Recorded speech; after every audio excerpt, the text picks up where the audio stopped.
We believe that God has breathed his spirit into human beings, and in doing so, he has created in us, everyone Mhm.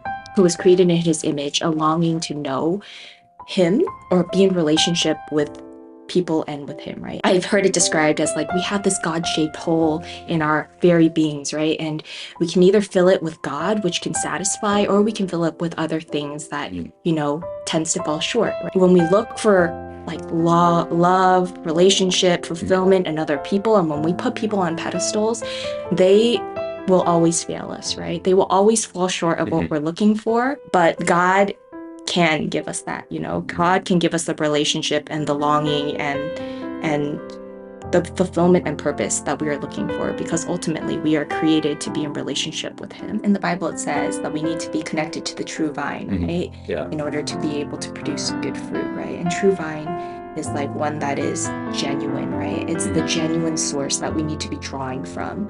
And it's the source ultimately that will sustain us. And it says that as Christians, like sometimes God will prune us, right? And that's painful and that's like discipline. Yeah. But it's setting pleasant boundaries in our lives so that we can live life to the fullest in the way that God intended for us to live it. Yeah, because ultimately we are his creation and we are God breathed and we have this purpose that God has made for us, right?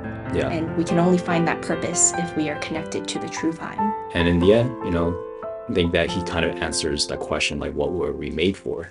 And it was to have relation with him, to do the things that he wants us to do, because it's good for us, right? And yeah, we find our ultimate satisfaction and joy when we find him and when we seek for him. That's something we'll definitely talk more about, or we'll hear more about on April 27th.